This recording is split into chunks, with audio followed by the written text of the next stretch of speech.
সঙ্গে আমরাও তার উপর হামলা করলাম। এটা তো অনেক বিপজ্জনক কাজ। এত বিপদের মধ্যে তোমরা কেন গেলে?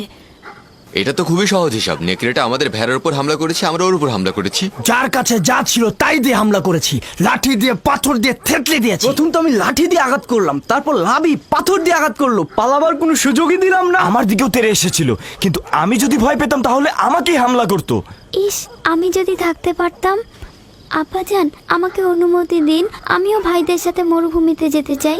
না আমার অন্তর, এখনো তুমি অনেক ছোট, আর একটু বড় হও তারপরে যাবে। খাও। শামুন, লভি, ইয়াহুদা, বাইরে এসো। এই চলো আরে, নেকড়েটাকে চলো চলো তো চলো বাইরে চলো যেতে হবে। এসো আমিও যাই। যাও এসো এসো। আসছি আসছি। যাও আমার পুত্ররা, যাও, ক্যানানের কুকুরগুলোকে আতঙ্ক মুক্ত করো।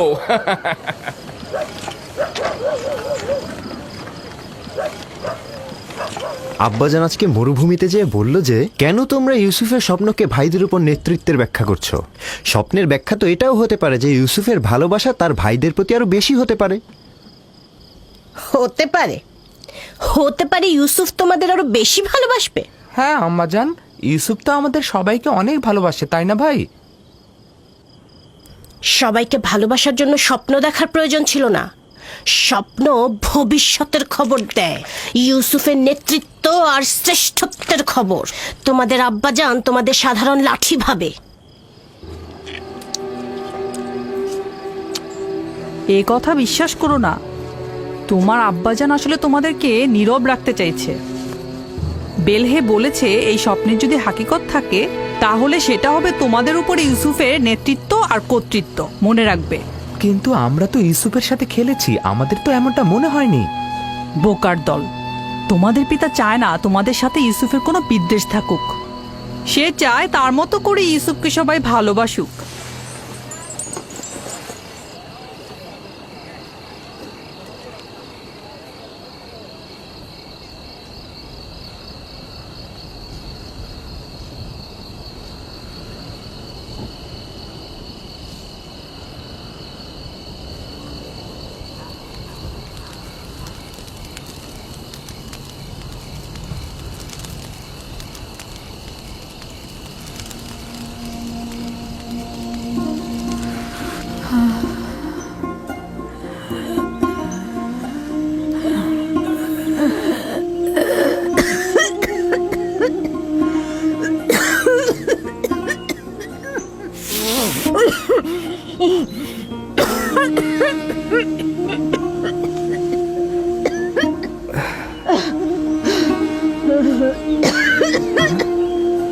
ফুফুজান, ফুফুজান, ফুফুজান, ফুফুজান, বেসমে, বেসমে। কি হয়েছে ইউসুফ? বানু, কি হয়েছে বানু? তাড়াতাড়ি আব্বাজানকে খবর পাঠাও।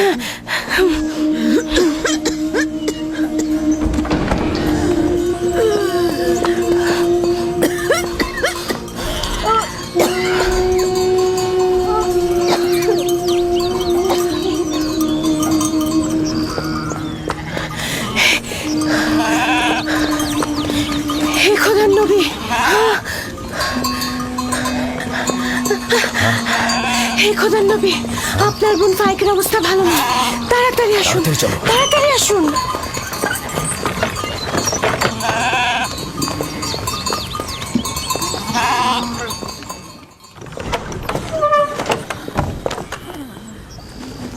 সালাম আব্বাজান, ফুফুজানের অবস্থা একদমই ভালো না। বোন আমার, কি হয়েছে তোমার?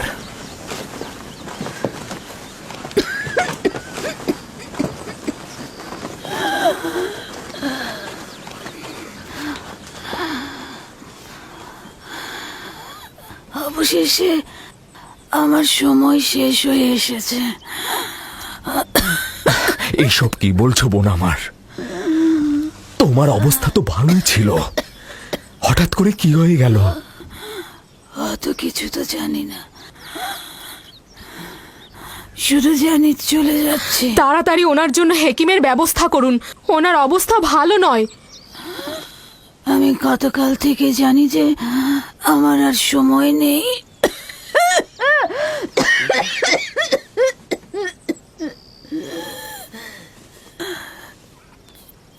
তোমরা সবাই আমার কথা শোনো।